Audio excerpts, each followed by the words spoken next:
Good evening, all, and happy Sunday, and welcome to another episode of Mowing After Dark on the College Football Mafia Network. We survived another weekend of college football action.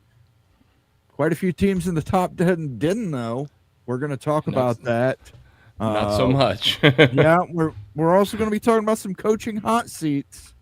Sam Pittman was let go today. If you did not hear that yet, Sam Pittman gone at Arkansas. They apparently owe him a lot of money. I think it's like 8 million in They buyout do because he because was still he's above 500. They had a weird yes. one. Yeah, weird why you would fire him. Why not wait and let him lose two more games? Two more And games, you save $3 million. It's yeah, or something I like don't that. understand. It's not like Bobby Petrino is going to come in and turn that Arkansas program around. I just don't see that happening. But mothers and daughters and sons and dads, lock up your motorcycles. Yeah, and lock up your college interns. Um, okay, Rock, you didn't play this week. Miami did not play this week. They had the weekend off. They were resting up for the big game of undefeated Florida State versus undefeated Miami. Huge rivalry game, the Battle of Florida. Uh, Florida And State just couldn't quite get that done. what is it? The thing was it Randy Moss or I don't remember what ESPN show is. You had one job, one One job. job, one job, one job. And Come on, man. That Chris Carter's. Come on, man. It's that's just the like, one, right? yeah, it's tough. And I don't want to take anything away from Virginia because Virginia played a great game. Tony Elliott did a great job at coaching it. But do you think this was more that Virginia is really good or more that Florida State was looking past? I don't think I think it's complicated because transitive theory of college football doesn't ever really work of like I beat them and therefore I'm better than you, but it really doesn't work this year, right? Florida State beats Alabama pretty damn handily week 1 against Alabama. They lose to Virginia, but Virginia only has one loss on the year, though it was to NC State, and that wasn't it was a conference game, but it wasn't actually a conference game. And then NC State loses to Virginia Tech. So I don't really know how to analyze it. I think Virginia's better than we thought. I still think that Florida State is way better than everybody thought before week 1. And the truth is probably somewhere in the middle. And then all of it doesn't really matter because it's rivalry week and you're at home this week anyway. And weird things happen in those kind of games all the time across every major rivalry in Oh, college football. absolutely. Absolutely. This was a weird kind of weekend, though.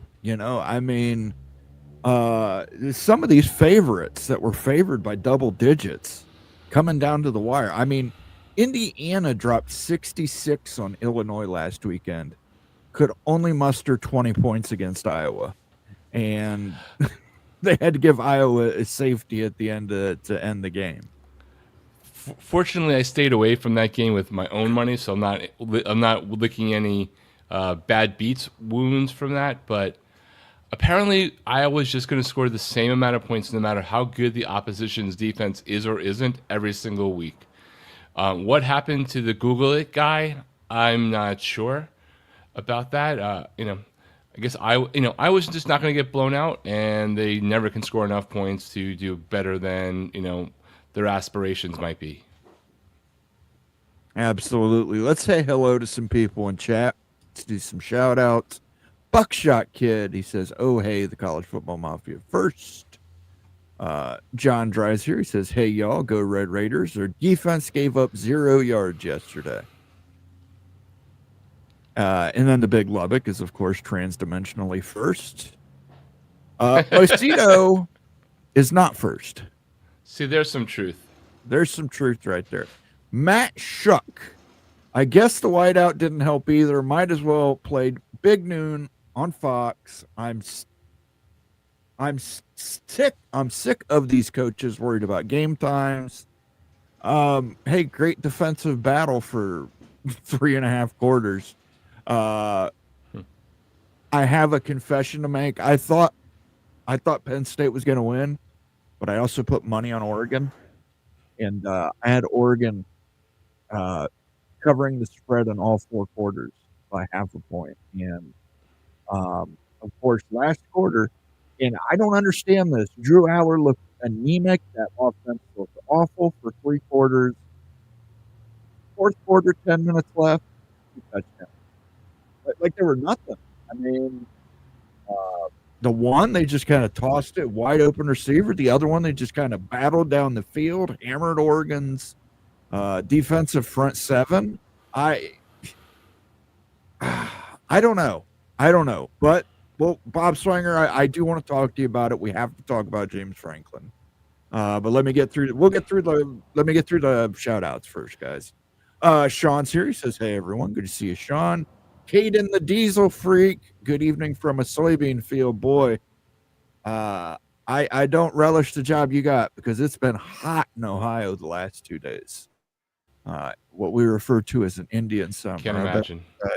Building a chicken coop and it's just suffocating. Tawtown Hawk says R.I.P. Jayhawk defense. There was another one that was a double-digit favorite that did not complete the task. Hey, Mo and the Reds Kansas is bamboozling us left and right. Mo and the Reds are in. That's fine. I'm not going to eat any Skyline chili or Gold Star chili or whichever chili it is that's the official sponsor of the Cincinnati Reds. Maybe I'll if I'm at the store this week, I'll pick up a Rheingeist and cheers it to the Reds. The Guardians are in as well. So both Ohio teams made it into the postseason. Tawtown Hawk says 9.8 million. That is a lot of chickens, Mr. Tyson. And Jerry Jones. Don't forget Jerry Jones, the big booster over there at Arkansas. That UVA FSU was a great game from beginning to end. I didn't get to see the first 3 quarters. We only got to see the last fourth quarter. We got out of here early on Friday so everybody could go watch it. Really enjoyable. Can everybody hear me in chat? Because Rock cannot hear me, and I don't know if that's a Rock thing or a me thing.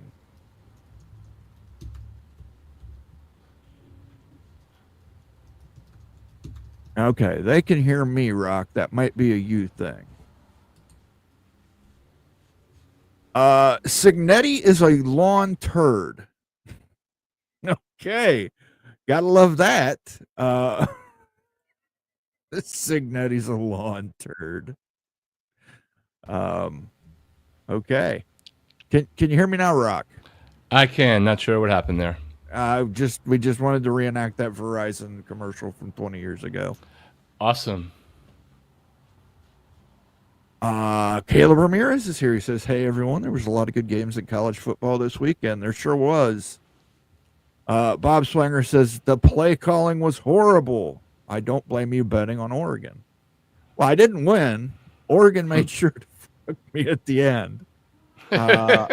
I told everybody I'm getting out the decoys and the calls. I am loading up my freezer with ducks as soon as duck season comes in here in Ohio, and after I get my fall turkey. So, Expedition Greg says, "OH." That field rush after the Virginia game was intense. College football is by far the greatest sport ever. I love the field rush. I really do. But just let the players kind of get towards the exits at least. Yeah. Like how nobody got hurt in that one, I have no idea. Yeah, I was worried for the Florida State kid. Of getting trampled or something, you know. That maybe just me. Maybe I was the only one worried for the Florida State kid. Expedition Greg says, "Go Buckeyes."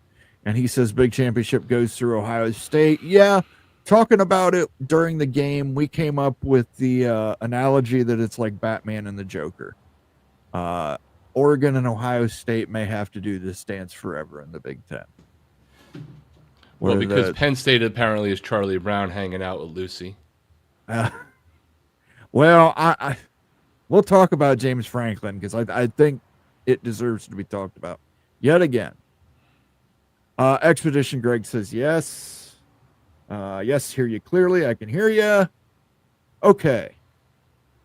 Done with comments. What game do you want to start with? Let's go ahead and start with Oregon. Let's start with Oregon, Penn State. This was a primetime game on NBC. Running opposite was the Alabama-Georgia game on ABC. Not a lot of points scored in this game. This was, as we figured it would be, a defensive back and forth. Lots of work for the running backs. There was really no action in this game until late third, early fourth quarter. Yeah, and I guess I don't even know for sure. Look, Oregon's got a great team. Oregon has a great defense. So I'm not trying to say that they don't. But Penn State hasn't had really a good offense relative to their competition in any of the games before this. So I don't even know whether they were great because I don't really know Penn State actually has an offense. They put up higher numbers against, I don't know if one of, I think it actually was the weakest pre-conference games strength of schedules in the Power Four. If not, it was pretty close. And I remember seeing the FIU game when it was like the second quarter and just like sort of flabbergasted at how little Penn State had scored. And they came back in the beginning of this game. And granted, Oregon is a much better competition, but there's something broken with two offenses in college football. One of them is at Penn State and the other one's at LSU, right? In terms of teams we have high expectations for this season. I think teams that probably even have higher aspirations than the average fan, let alone their own fans. Yeah, I there's definitely something broken at Penn State, but it just amazes me. The last two drives for Penn State, they looked like a competent offense. Like what happened? What happened? Somebody plug in the button. Yeah, Drew Aller looked like a 5-star when he threw that pass. The rest of the game, he looked 3-star at best. Prabula left and went to Missouri because Drew Aller was a 5-star and he was going to get all the playing time. And I mean, I have to question it. Would Prabula have done a better job in that game for Penn State than Drew Aller? Up until the last two drives, Penn State got it tied. They got it to overtime. They got to overtime. They got to double overtime, actually. And then Drew Aller it was no different than the Notre Dame game last year. He just threw an interception that was just a bad interception. That was like the most sudden, deathy feel overtime, though, I can remember. Because it was just like, bang, done, over. Well, yeah, it was, the tensions were high because Penn State got the ball first, scored right away. Right. And then Oregon got the ball, and they had to drive a little bit, but then Oregon eventually scored. And then, the next one, Oregon got the ball, and Oregon scored pretty quickly. And then, like I said, I think it was the first snap first of snap, double overtime right? for Penn State, and he just... I mean, I'll give credit. Oregon player made a great play. I don't think several other defensive backs in college football might have broken it up. Many others that would have been completed, but it took an elite play to end the game there. Here's the thing: walking off the field, Drew Aller was pointing at something, and James Franklin was coming up to him and saying, "I know." I did not. I don't know I don't know if that was a miscommunication, and they were supposed to be a receiver there, and he was just quick release. But yeah, I mean, listen, the Oregon Ducks after the game, to walk into the Penn State student section and start talking shit, that's a dangerous move because you talk about Virginia rushing the field. I certainly would not want Penn State fans pissed off rushing the field. Yeah, that was both awesome and terrible at the exact same time. And I am curious if any of the Penn State fans in the chat, or even if you're watching this after the show is over in the comments, if you guys on your message boards or through local reporters have heard more about what Moen's referring to with Drew Aller and James Franklin mouthing, I know, as he approached him. I would definitely be curious to get insight onto what that might have been. Yeah, I don't know. But you can watch it on the NBC replay. If anybody taped it like on YouTube TV like I do, you can watch it. He walks over and James Franklin's just shaking his head going, I know, I know, I know. So I think there must have been a player miscommunication of some sort that Drew Aller was trying to point out. But yeah, it was a great play by the Oregon player. Congratulations to Oregon. Not many teams go in there and win in a whiteout. But then again, we've got to bring it up. Andy Kotelnicki, I 100% agree. Terrible offensive coordinator. I don't know why he was still there this year. I really don't. But James Franklin, man, the big game problems continue. Yes, Kotelnicki is not the reason why. What is it? 1-14 in top 10 matchups or something like that. I'm sure Bob has it memorized like a scar, though I think it actually is. It predates Penn State, but maybe it's all Penn State and I'm just wrong. Plus, there's an even worse one against top 5. So he's the common denominator, right? He's like a great. If you want a great 10-2 coach, call James Franklin. I listen. Right? And I'll say, and he didn't really have a brain for it. I never saw Franklin, who usually make a bad decision in play calling. I did not see that in this game. No. But it's still disconcerting if you're Penn State. Because listen, Penn State is a blue blood. They are. They're a blue blood. They should be competing for national championships every year. They're no different than Ohio State. They're no different than Michigan. Except his thing is Ohio State, or in his comparison, Ryan Day, has a thing about Michigan, right? Yes. Well, and that's James Franklin's is against anybody in the top 10. Right. And I was going to bring that up when we talk about Kirby Smart in Alabama, but Ryan Day has the Michigan thing. Kirby Smart has the Alabama thing. I completely get coaches who get so far into their head that they have trouble with one opponent. For James Franklin, though, just all the problems he has with top 10 opponents. Yeah, I know his buyout is huge, Bob Swanger. I'm not saying to fire the guy, but you paid all that money to Jim Knowles, and Jim Knowles is doing his job. I mean, he had that defense pretty stiff for an Oregon team that was scoring lots of points on lots of people. Right. So James Knowles doing his job. I have to imagine that James Franklin is the one who hired Andy Kotelnicki and is the guy who's keeping him hired. Yeah, I don't know. James Franklin, maybe they need to take that off his plate. And maybe somebody else needs to look at hiring the coordinators. I don't know. But he does remind us, Bob Swanger lets us know it is 4-20 in big games. Is that bad? That's really bad. That is bad. Worse than John Cooper. That is worse than John Cooper. Yeah. I don't know. Joe Moorhead. Yeah, Joe Moorhead was a good offensive coordinator. But I mean, listen, Kotelnicki didn't get it done. He didn't get it done last year.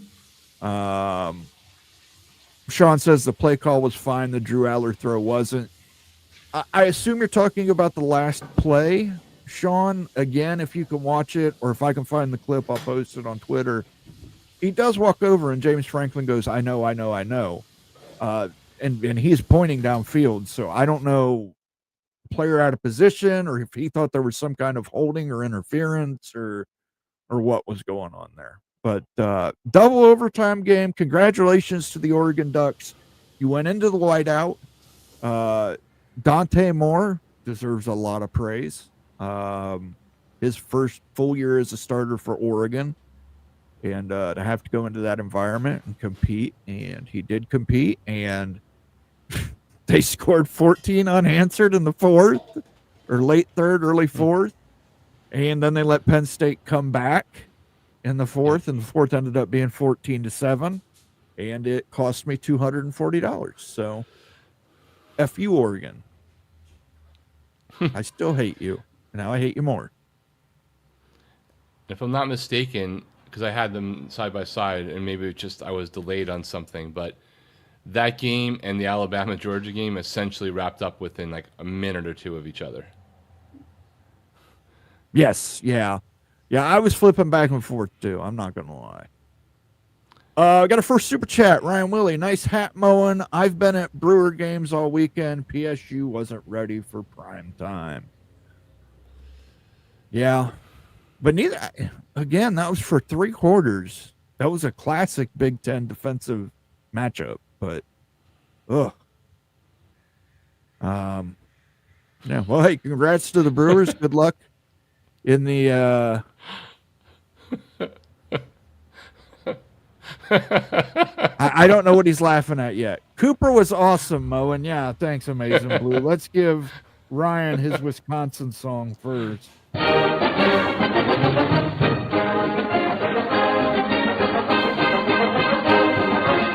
Guess who I'm rooting for in that matchup, Amazing Blue? Let's give Amazing Blue his sounder. Whoa, he has trouble with the snap, and the ball is free. It's picked up by Michigan State's Jalen Watts Jackson, and he scores on the last play of the game. Are you sure? You hit the wrong button there? Nope, that was the right button.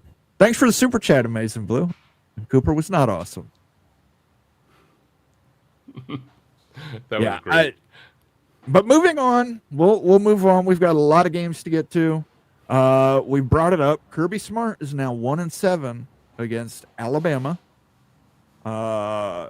This was the first actual, and somebody pointed this out to me on Friday in chat. This was the first time in that time frame that Alabama has actually went to Athens, Georgia, played in Athens in Sanford Stadium. There was a 33-game home winning streak for Georgia there. And, yeah. Kalen DeBoer gets up 14-0 in the beginning of the first quarter, and it's a little bit back and forth, but at the end of the day, Kirby Smart. Ryan Day's got Michigan, Kirby Smart's got Alabama. Do you imagine that Kirby Smart just looks across the sidelines and thinks it's the water boy, and he sees his old coach even though Saban's not there anymore? I think, and this is true of John Cooper, Amazing Blue's favorite coach, they get it in their head. And they get so wrapped up in their head with this one game that they can't get it done. Like they either go into a shell or the play calling is just enough, to get there. I don't know. Brian Day last year, he won a national championship with that team, but he could not beat Michigan as a double-digit favorite at home. Where's the logic? Where's the logic in that? You can't. There isn't any. There isn't any logic. So, well, anyone who wants to apologize to me for telling me I was an idiot about Alabama and that Ty Simpson maybe wasn't so mid, and we were overthinking and maybe not giving enough credit to Florida State in week 1, you can find me on social media. I'll take the apologies. You can just say it in words. You don't have to send any gifts, but you can give a super chat to Moen if you'd like. yeah. And by the way, the only guy who picked Alabama, right here. I thought I picked Alabama. No, you picked Georgia. I must have been drunk. I picked Alabama every other place. So You I must picked have just Georgia. So I'll I'm not double-check saying to you. I'm make not saying sure. you Yeah. finagled it. I'll look it right now. But I must have been drunk, even though I wasn't, because I literally picked them everywhere else. So, Yeah. yikes! If I missed, I'm gonna let me look. know. I'm gonna look. I'm sure you didn't. I know you're an honest, trustworthy man. I think that was a joke at my expense. No, it wasn't. I got no reason to doubt it. No, I picked Alabama, bro. You did? I did. Okay. Yeah. Hold on a second. I'm gonna I'm going to add it to the chat just to make sure. I just don't want anybody to think I edited it fast. I think he edited it fast. Hold on. That's fine. Yeah, if you did, I'll go ahead and correct your score, and you will be just one game below 500 for the week. Hey. Auburn, Auburn, you won. Washington lost. Ole Miss lost. Oregon. Now you Ole had Miss, I didn't lose. Ole Miss won the maybe game. Maybe I misread. I might have to go back through and check. I mean, I don't know the spreads, so I could have lost the line, but I definitely had the game. Yeah, I'll go back after the show. I think I may have. I'll have to look and see who's got the exact same picks as you in my sheet. I may have copied theirs. Bob, I have my own problems right now. Yes, Kansas has their own problems. That's for sure. Do you guys have like some secret tradition at Kansas where everybody dresses up as Jekyll and Hyde for Halloween? Because you did this to us last year. We all thought you guys were going to be good, and you completely screwed the bed there for a while, and then decided to be the team we thought. Here, you started off the way we thought you were going to last year, and now we're like watching a crazy great game. Unless you're a Kansas fan, I don't even know what to think anymore. Listen. That's another one. I put money on Kansas. Put money on Kansas. I put money on Georgia Tech. I said, man, I'm just not going to put money on double-digit favorites for Big Ten expansion candidates. It's not going to happen anymore. How does Georgia Tech not cover against Wake Forest? How do referees not call an offsides that Stevie Wonder could call from the sidelines? The world will never know. I think Vandy is going to win next week at Alabama. Jan, you might be right. That might be Kalen DeBoer's game, that he just can't get it done against Vanderbilt. Hey, shout out to Diego Pavia, who we thought was like crazy over the offseason. And I'm not saying they're going to win the national title, but they are actually pretty damn high up in the all-state playoff prediction ads and odds for that. And can you imagine what happened in Tuscaloosa on game day week? Shout out Florida State. You gave game day to Tuscaloosa with Vanderbilt. Can you imagine if he loses back, not just once to Vanderbilt, but twice in a row, and one of them's at home after they beat Georgia? Yeah. And that's, you're going to have bipolar Alabama fans by the time that season is done. Because after the Florida State game, they wanted him fired. Fire him, buy him out. That lady was going to hit the Powerball and buy him out. And now he's beat Georgia, and he's the king of the world for this week. If he comes back and loses to Vanderbilt, I'm going to be a little different. Ohio State, number 1 overall team, dominated on the road. It was a slow start for sure. Again, I don't know why they're trying to cap Julian Sand, let him go out there, and they're afraid to let him really kind of let loose. And 24-6, they covered, beat the Huskies in the Pacific Northwest. So there we go. Speaking of long tenured coaches, Mike Gundy was fired this week.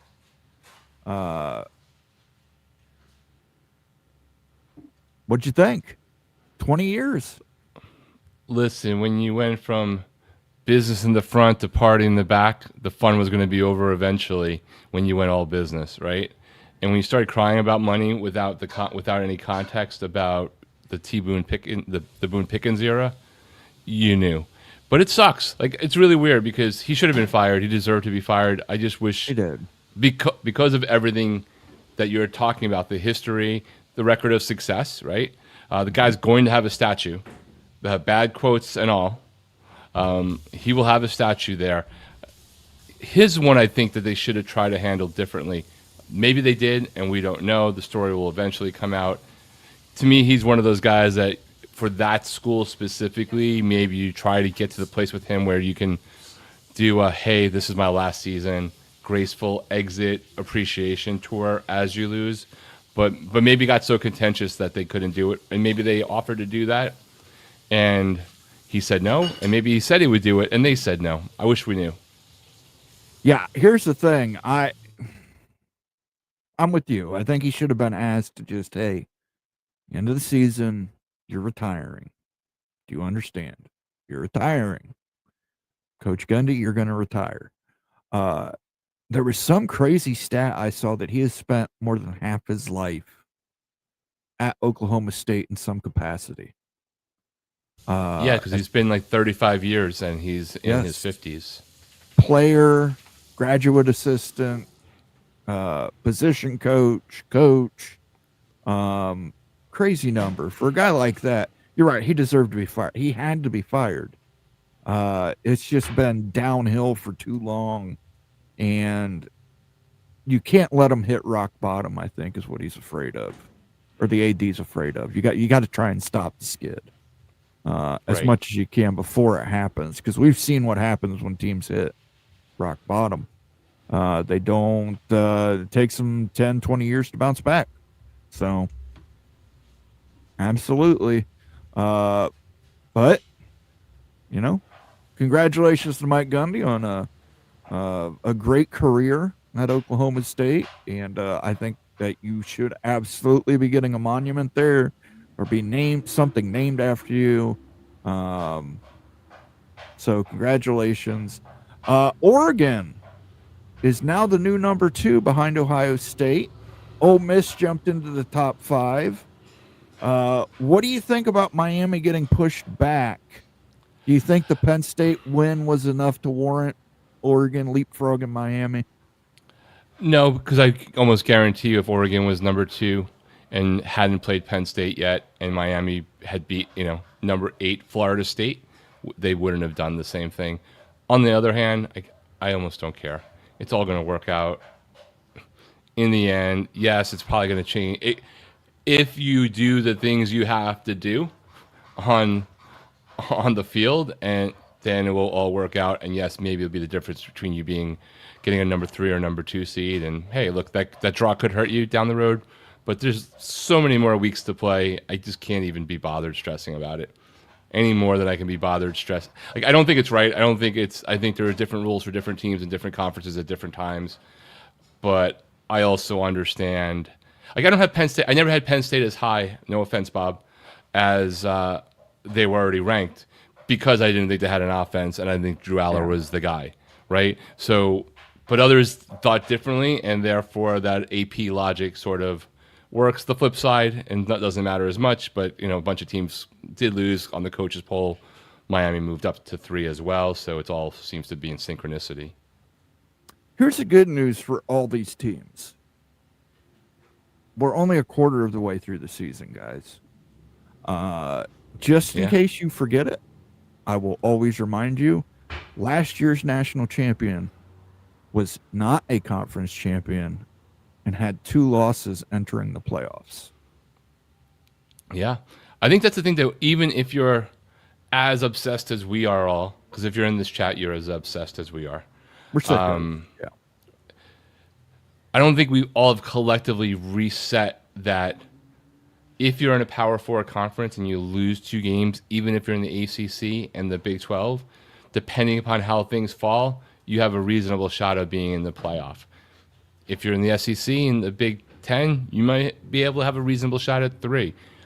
I think SEC is going to be chaos. I think there's going to be maybe one team that sails clear in the 0-1, and everybody else is going to be in 2 or 3 and 4 loss territory, because I think they're just going to beat the living crap out of each other like we thought about from the Big 12.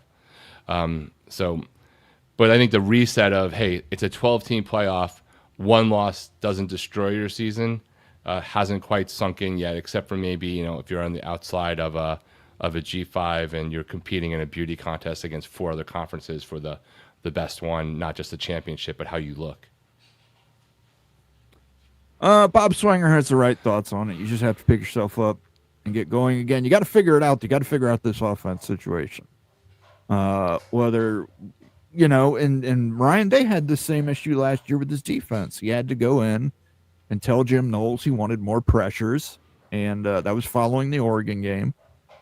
Maybe James Franklin needs to go in and tell Nicky that, hey, I better see some improvements or you're going to be seeing the bread line. Hey, really what it comes down to for Penn State, it's going to be a tough game with Ohio State. If you happen to lose that, your season's probably coming down to what you do or don't do against Indiana as well. I'm not assuming a loss for Penn State. I'm just playing it out. Ohio State and Penn State, and Ohio State, Penn State and Indiana, that's really going to probably be where everything lies for Penn State for the rest of the year. Talltown Hawk says, how about the refs calling a guy down before he hits a knee? Insane. Listen, Big Which Ten game was that? I officials didn't catch that. That was the Oregon Penn State game. His knee touched the tops of the blade of grass is what they called. But I'm going to tell you right now, Talltown Hawk, Big Ten officials are the worst officials in college football, and there's 100% reason they do not let you hear their audio. They always favor the bigger brand. Are you sure that the Big Ten officials are the worst in college football? Because it's hard to imagine a set of officials being worse than missing the Wake Forest call. Because that call literally cost Wake Forest the game about the offsides, right? That everyone could see. Listen, last year, the Big Ten, Minnesota at Michigan, bad call, literally cost Minnesota the game.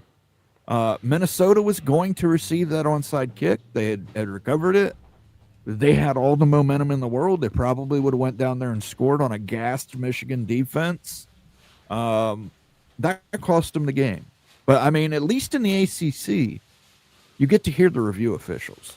That is the best thing the ACC might have ever done, honestly. Yeah. And even if you're a Florida State fan and you don't necessarily agree, and I know FSU fans have wide opinions in there. I think that it was, I don't even know that I agree that it was definitely overturnable for the review, though I think it was the right play. But at least you heard what they had to say, and I think that is great. All of this, to me, if there's one thing I want to champion, not that anyone's listening, but for the offseason is, this is not completely solvable, but it is theoretically sort of solvable. Every team gets one challenge flag on anything they want in a game. I agree. Just one time, use it or lose it, right? Be wise because you don't know what's going to happen. I know you could have the argument of if you got it right, you should get it again, which is sort of like the old NFL thing. But let's just start with one time, anything can be challenged, including a missed penalty that is blatant as the offsides in the Georgia Tech Wake Forest game. Again, I'm not disagreeing with you, and all officials are bad. We can say that, but you get to hear the replay in the AC. Why doesn't the Big Ten allow us to hear the replay, crew? Apparently, it's hard to get microphones and get that technology. Yeah, I guess it's really we don't fast. have that. With all the research money and the richest media contract in college athletics history, we just can't seem to get microphones on those I can give them a little bit of a benefit of the doubt in the sense of, hey, the ACC just introduced that this year, and we only heard it. So now you're in reaction zone. I guess the question is, well, do you implement that midseason? And the refs and everybody else has been trained on it. Is it fair that some teams may have played one more game ref by Big Ten officials and don't have that transparency? But it's really just a transparency thing, not necessarily you're going to alter the game in any material way. I think that when there's something really smart that's obvious that is just about us hearing something, it's like putting a new TV angle into a game, right? And not all games are covered by the same amount of cameras. Just do it. Just figure out a way to do it. Just do it. It can be done. Just do it. It can be done. And I give credit to Greg Sankey and the SEC. When their officials made the wrong call, they came out and said, our officials got that wrong. Yeah. The ACC Big Ten, officials did say that about the offsides already as well. Yes. Big Ten officials can never be wrong. Big Ten officials are akin to God. They are infallible. Whatever decision they made on the field is the correct decision, and how dare you question them? And if any of the coaches say anything negative about the officials, they're going to get a call from Tony Petitti. and it's going to come with a fine. And it's ridiculous. And I've said this for years, and I say this as an Ohio State fan. I believe the Big Ten does protect the brands. If there's a team that's undefeated and it's a close game, I think the Big Ten nudges the refs to favor the undefeated team. Well, the ACC definitely does not do that, as witnessed by Miami's conference schedule and buys. That might be enough reason to want to go to the Big Ten. Yeah, Herbie was too frightened to go to Tallahassee. That's why the game's not there. No, I said this in the group chat. The game's not there because Vanderbilt, Alabama is a better storyline. I get that Florida State, Miami is a rivalry. I get that Rock's a Miami fan, and he would fight for that rivalry all day. But listen, Alabama coming off of defeating Georgia, Vanderbilt coming off a win. Vanderbilt, the iconic upset of all upsets last season. Redemption or revenge? I think it's just a better storyline. I'm 100,000% certain that Florida State had game day on Friday before the game started, and that had Alabama lost last night, you had game day. I'm not even guessing. I'm 100% certain. Let's just say that I'm certain of it. Tony Lawson says Gophers beat Ohio State every 25 years. Are you worried? No, I'm not worried.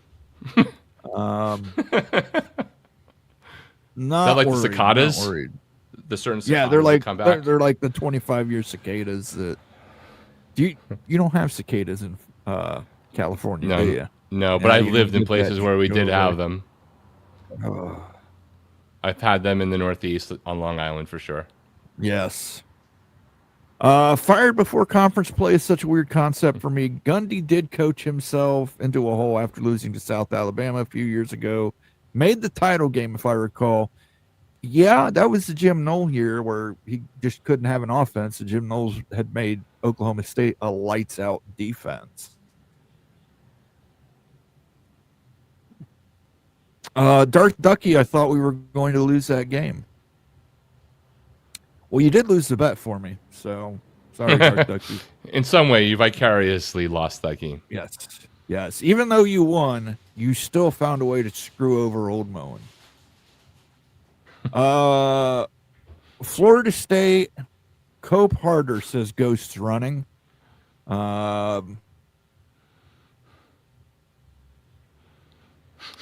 Wife says Signetti looks like the red M&M. The thing that gets me about the M&Ms is J.K. Simmons. I don't know if you guys know who he is. He voices the yellow M&M, and he also played Vern Schillinger in Oz. You know him like 175 different things. You just don't know who he is. He was the guy in Spider-Man, the editor in Spider-Man, the good Spider-Man with Tobey Maguire. But he came to my attention on a show called Oz, where he was a white supremacist rapist. And every time I see that yellow M&M, I think he's probably sodomizing that red M&M behind the scenes. Kurt Signetti's super, super, super salty that it took him so long to get a P4 job. And he wants everyone to pay. Tatan Hawk says, no Mo in the Indiana game he was talking about. I didn't get to watch much of the Indiana-Iowa game. I just kept looking at it befuddled on the score line and looking down at my phone at the spread and saying, what in the hell? How did they figure this out? Yeah, I have all the games and lots of services, but I am not paying for a Peacock to see that game, and I didn't want to be bothered trying to find an illegal stream. It doesn't integrate into YouTube TV. It's too much. Unless it's an Ohio State game, I'm not going to watch a game on Peacock. Guy running out through the end zone because ref gave Iowa time. Glenn Hanna, a Ducks fan. We got some Ducks in here, Let's. The Ducks did win.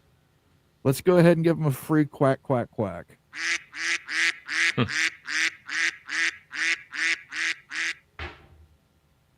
Timo Everywhere Rambler.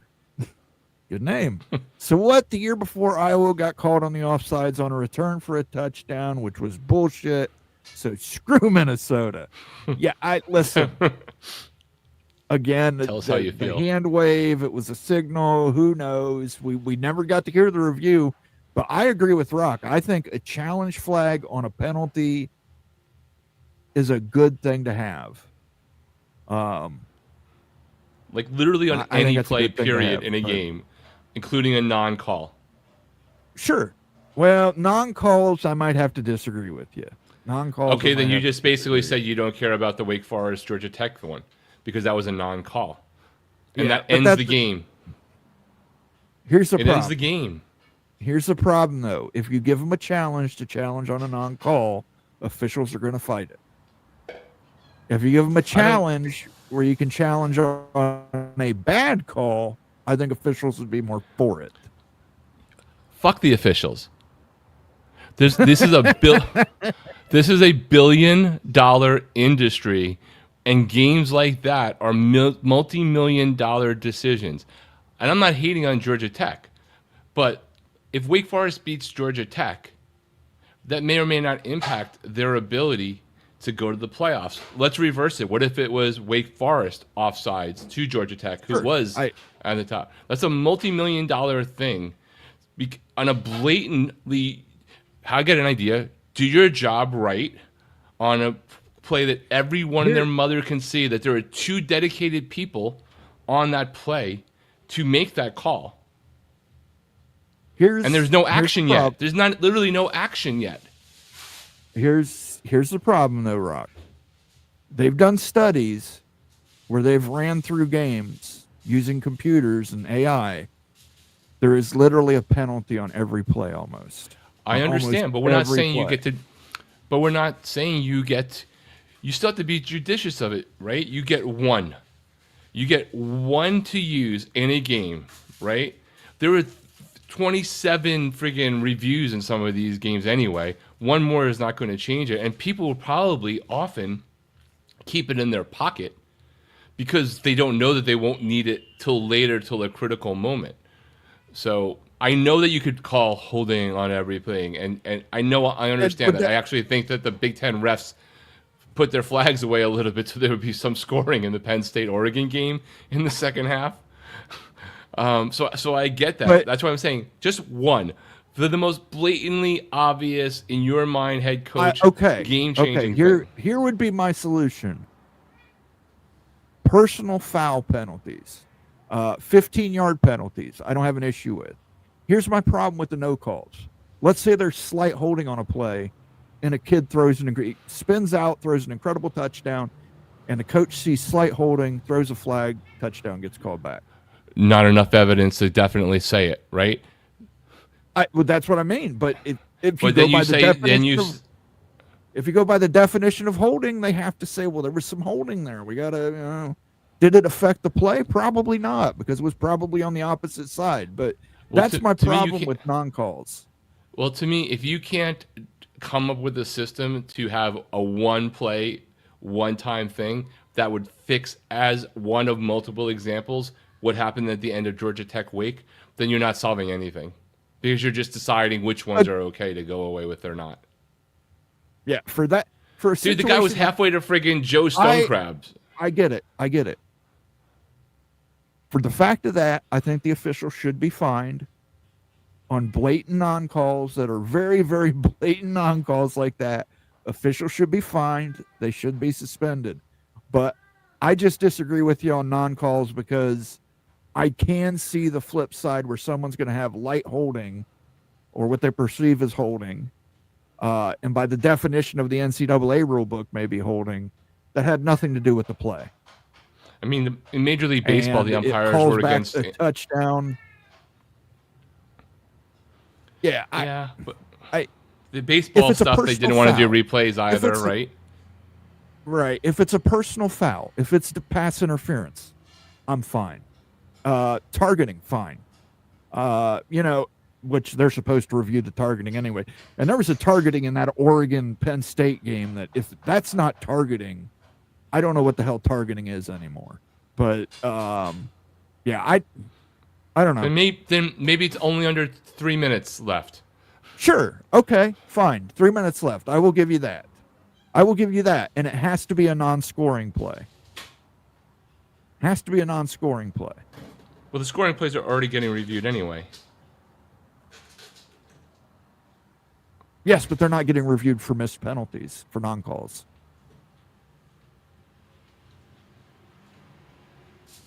It's something to think about. It's something to think about, guys. We'll debate this all on, off season in between realignment conversations. Moving on, close calls. Tennessee needed overtime to survive Mississippi State. Mississippi State now, Vanderbilt. Some of these schools that you would consider milkers in the SEC, they're coming to life. They're fighting. What's going on here, Rock? Hey, man, there's some coaching hot seat peoples who have rocketed off those hot seats, and other ones that are, completely changing the narrative on them. One of them is in Virginia, 5 weeks in. We'll see. Mm-hmm. Another one is in Mississippi State. I'd be nervous if I was Texas A&M and Mississippi State was coming to town next week, despite the 14-point spread. Mississippi State's playing good ball now. You still have to learn how to win phase. I watched that game pretty closely, the whole game. There was definitely opportunities for Mississippi State to win that game, and they were close. They were really, really close to really beating Tennessee. They probably deserve to win that game more, but they maybe don't have enough completely great players to put them over the edge in the toughest conference. But they're going to wreck some more teams' season this year, I think, in the SEC. Yeah, I think, again, we're seeing NIL being the great leveler. Not just among power conferences and mid conferences. We can argue about who's a mid conference and who's a power conference.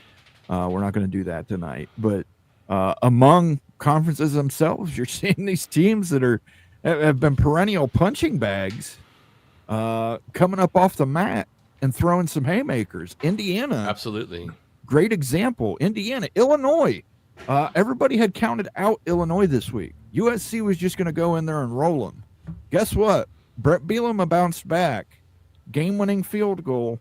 The Illini win over USC, which USC, by the way, as much as we talk about the missing Penn State offense, the USC defense, they must be in witness protection because those guys aren't showing up on the field. I don't know who these guys are on the field. I don't know if they're cosplayers or what. But whoa.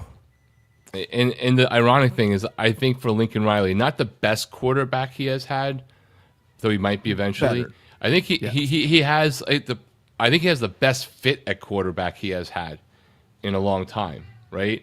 Maeva is young, still has work to do, but he's a really good fit for what Lincoln Riley's trying to do. And look, they're DC, highly vaunted, couple $1 million man coming over from UCLA. Whether it's because they didn't get the Jimmies and the Joes on the defense, the scheme, a combination. USC started off good, and they still could wind up good. Again, one loss doesn't mean anything in the scheme of things, if it's your only one. But that felt an awful lot like USC 2024, where they were, 4 plays away from having a tremendous season, and they wound up being those amount of plays away from having a pretty meh season. Yeah. And I will say this, and I said it on the Friday show, USC had to travel to Illinois, and that game kicked off at 9 a.m. Pacific time. So, yeah, Big Ten doing no favors because last week they played at 8 p.m. Pacific time, and then they played at 9 a.m. Pacific time less than 6-7 full days later. Absolutely. Glenn Hanna says, how much are college officials making nowadays? 50 per game. Not that low, but I know it's not great. That's a great question. I don't know. Let's ask ChatGPT because it knows all. A multi-billion-dollar industry, as Moen talks to ChatGPT. A multi-billion-dollar industry using off-the-shelf referees to decide the fate of multi-million-dollar outcomes. This is ridiculous.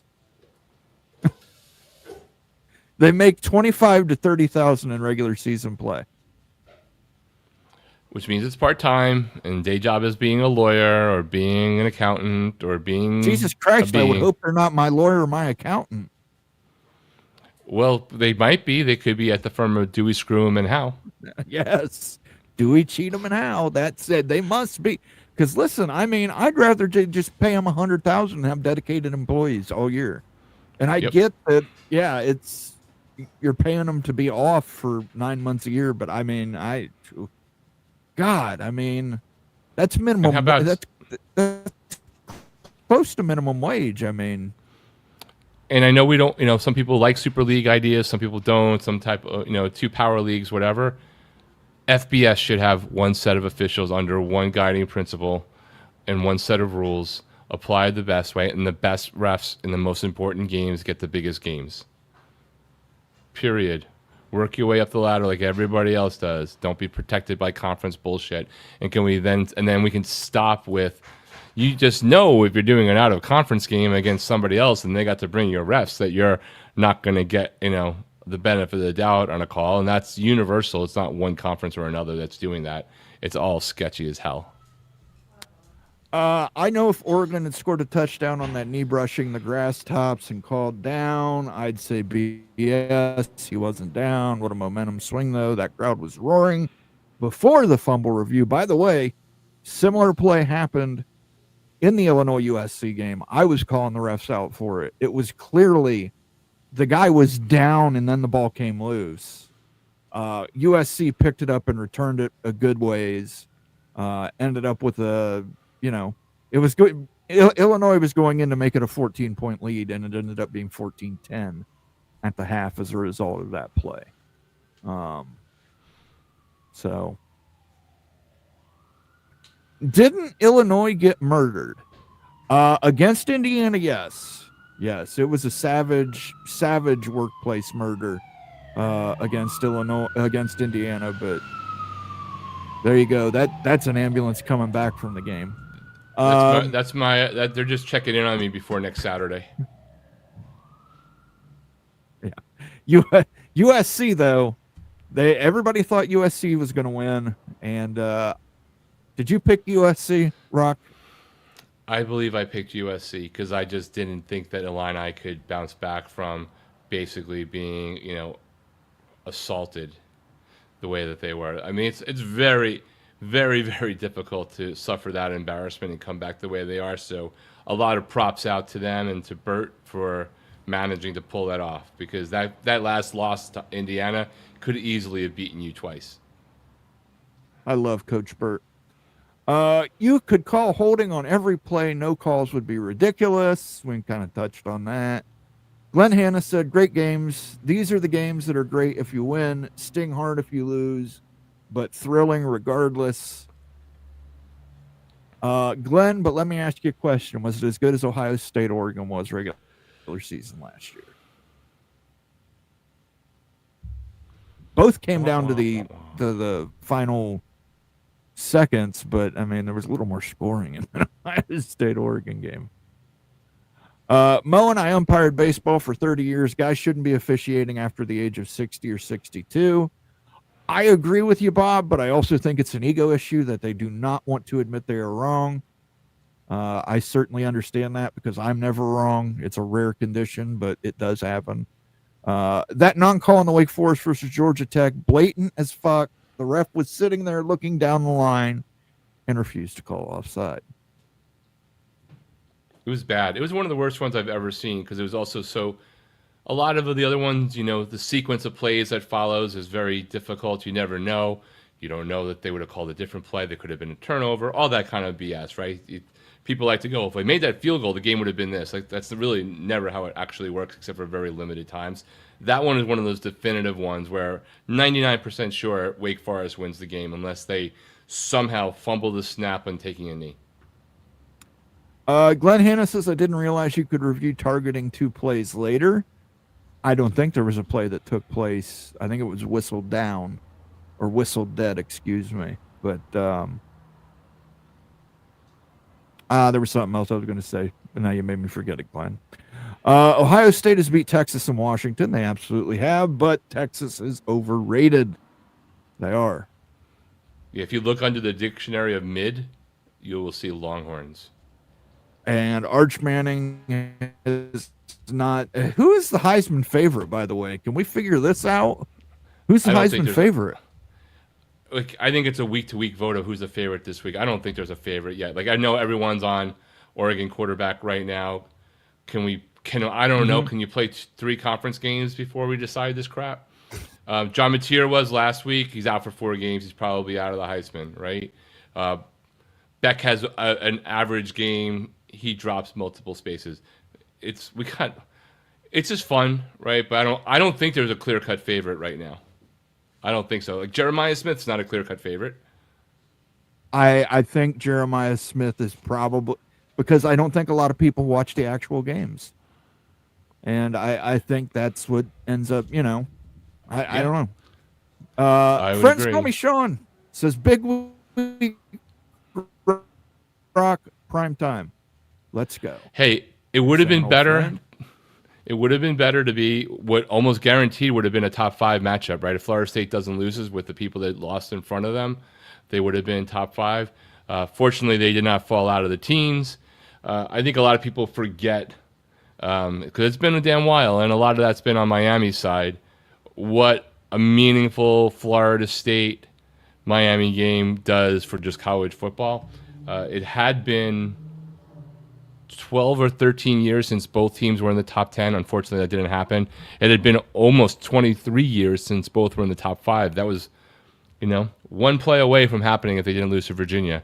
But either way, it's still an important game. Florida State's still got a ton to play for, right? This is potentially going to determine, still, because Georgia Tech does not play Florida State or Miami, a likely contender to go to the conference championship game from the ACC, and it is in Florida State. It is in Tallahassee with our game day. So it'll be interesting. I'm definitely curious to see what Castellanos decides to say or not. He's already been clapped back by Ruben Bain. So we'll see. 23 years ago, that would have to be what? Larry Coker versus Bowden? It was Coker. I think it was still Bowden era. I think Jimbo was coach in waiting zone. Corporations, big business, still want the cheapest labor cost as possible. It doesn't matter how much they make. I think it does matter how much it makes if you're at risk of losing a minimum wage job. Yeah, you don't really give a shit. Well, think of it this way: losing a 6-figure job, I think it matters more. If you're the Big Ten, right, and you lose a $23 million spot in the college football playoff because you decided to pay and not have your own referees make enough money to be very well focused all season long and all the prep time, however many officials you have, and yes, I know there's X amount of people per team, per officiating crew, but you never have, more than 9 games a week, right? So do the math. The risk to yourself is pretty astronomical, and that's just for the slot itself, let alone the halo effect of that. And if you cost your own team that because of bad officiating in your games, that's freaking terrible. Absolutely. I was making $90 for a baseball game 10 years ago. $90. Listen. I may be wrong. Nitwit says, hey everyone, what a weekend. Yes, Nitwit, we were talking about the game. You're a little late. You might have to go back and watch it on demand. I don't know what to do with James Franklin. I mentioned maybe just taking him out of the role of actually hiring coordinators or something like that and getting a new OC in there, but it may be buddy, I don't know. But like I said, keep your head up. A 2-loss team that was not a conference champion won the national championship last year. So sometimes an early season stumble, you can build off of it. And hopefully that's what Penn State does. Hey, Moen, so Moen, did you read the comment I sent? Go ahead, finish. What? Finish I was gonna Buckshot's say. comment. Moen, did you read the comment I sent in last week in the comments of After Dark on how UNC can be in the Big Ten? I probably read it, but I might not have had a chance to respond to it because it's Mondays. I read the comments Monday morning, and it's usually a hectic day. But, I thought you were going to say you didn't get to read it yet because you were too busy reading the Us Weekly article about Bill Belichick and Jordan Hudson. Because that's what the Big Ten, Jordan. That's what the Big Ten definitely wants that smoke. I was going to ask you if that's your suggestion, what to do for James Franklin. What do you do with Brian Kelly? Because LSU. Yeah, Brian Kelly. We didn't even talk about LSU Ole Miss, and no, the solution with Brian Kelly is fire Brian Kelly. Yeah. He's not a good coach. He's definitely moved into coach territory, and that Clemson victory does not look as good. And remember 3 weeks ago when he lost his crap about being asked about his offense. Brian, maybe you should have answered the damn question for yourself. And is Nussmeier hurt? Well, I'd say even LSU, their running backs just are not LSU caliber running backs. And I mean, I love all his recruiting videos where he's spinning with the kids and pointing and doing West Coast signs and crip walking and all the stupid crap he does in his recruitment videos, but he's obviously not recruiting the right guys. Nussmeier was another one that was a Heisman finalist before the season started. He's, getting beat up. Let's think of all of the real ones. We had DJ Lagway, Cade Klubnik, Garrett Nussmeier, Arch Manning. Almost every single list you saw had those four. And Drew sometimes Aller. 1 through 4.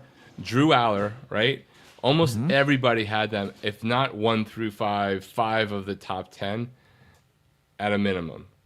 And they're all having pretty mid to terrible seasons. Yeah, definitely. I didn't read it, but I'll go back and read it. Buckshot Kid, I probably read it and didn't respond to it, but I'll go back and leave a response to it. My strategy, just tell our offensive line to hold, hug, and mug our opponent every play, Moen. At least you have a strategy, Nitwit. I don't. You got a strategy. I mean, hey, whether it works or not, Big Ten, as long as you're playing an inferior opponent, Big Ten's going to let you keep doing that, the officials. But, I don't know. I don't know what the strategy is. Maybe James Franklin just needs to go to Andy Kotelnicki and say, look, dude, this is a minimum number of yards we need to have per game. This is the minimum number of points the offense needs to score per game. And if you can't get that done, you can pack your shit and leave. Even better if they can get him to sign that into a contract. I don't know what Penn's. I don't know. Drew Aller. There are times where Drew Aller looks like 5-star kid, and there are times where Drew Aller just doesn't. And I don't know. There are times that he looks like my guy I'm going to ask to get delivery from. And something else. I got to bring this up. We'll go ahead. Let's just go ahead and make this our last call. I'll let you go first. Then I'm going to give you my last call. Let me take this comment down here. All right. What's your last call for this week, Rock? Last call for this week is, there's a very few games that are really exciting this coming weekend. So you know what that means, everybody. Chaos is coming. So there's only 2 top 25 games, Miami, Florida State, Alabama, and Vanderbilt. The rest of it, I don't know about you, Moen. I'm struggling to find 10 games to pick for Flo and I. I don't know what you're doing for us. But that usually means that craziness is about to ensue. So I'm looking forward to that. It would also be great if we decide to not decide who's winning every end of season award in week 5. I will actually tell you who I've got picked for next week. Iowa State at Cincinnati. Yep. Kentucky at Georgia, Wisconsin at Michigan, Texas at Florida. That could be sneaky. What's the over under on that is like 13. I don't know the lines. I don't know the lines yet. I don't set the lines till Tuesday because I don't trust lines this early.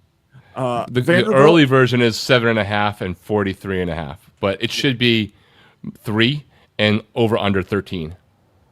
They're going to Florida. If Texas loses that game, that's going to be interesting. Times in Austin. Vanderbilt at Alabama, obviously. I'm putting Boise State at Notre Dame on there. I think Notre Dame rolls them, but still. Mississippi State at Texas A&M. Again, Mississippi State's played teams tough, man. And Texas A&M, anemic offense. I don't know. Can the Bulldogs 14 points? Can the Bulldogs get 16, 17 points and beat the Aggies? Colorado at TCU. I think that's a good game. Minnesota at Ohio State. Miami at Florida State is the final one. And that's going to be our picks for this week on Big Freaking Friday. And I'll try and make sure I look at the right ones when Rock puts them in there, so he's got the right. Now I got to double check you. I've never really double checked you, but I knew Alabama because I got grief for it. I always post. I don't know why nobody looks after everybody's made their picks. I post a chart in the chat there, so everybody can check it. Double check me. My last call for the evening is, look. I love that kids are Christians and they love Jesus Christ. You can do that with a simple necklace. You do not need a $350,000 cubic zirconia diamonique necklace to do that. I hate these college kids, and I hate the pro players who do it too, who wear it's a $150,000 chain. I'll just wear this out on the field. If a diamond falls out, oh well. I hate people who are wealthy and love to show it off to you, like big diamond earrings in games. But I mean, Drew Aller, that necklace probably costs $200K at least, $200K. My cross necklace costs $15. Costs $15. Does the same thing, Drew. You don't need to go out there showing off your wealth. You don't need to go off there showing off your wealth. Kids at Ohio State do the same thing. It drives me mad. Kids in, the SEC do the same thing. Drives me mad. I can't understand why you would want to wear some gaudy, expensive piece of jewelry out on a football field. I really can't. One, I think it's a waste of money anyway. I think gaudy, expensive jewelry is a waste of money anyway. Get fake jewelry. Nobody knows the difference anyway. You can get cubic zirconium, and nobody's going to come up and say, let me do a glass test and see if you can scratch the glass. So, Mona, you're not doing some gold plating all along your mantle of your fireplace and the other things to show? No, I've got pure slate fireplace, pure slate. But it's like you see me wearing jewelry. It's fake. It's fake, guys. I can't afford a necklace that is platinum and diamond. It is silver plated and cubic zirconium or something, and I got it for like $3 at a flea market. And these guys can do the same. So I just pet peeve. I hate it. I hate it. I hate it. Stop wearing gaudy jewelry on football fields. I completely understand religious preferences. I want to wear a religious symbol. You can do it for a lot cheaper than what you're doing right now. So for myself and Rock, I want to thank everybody who joined us on this Sunday night.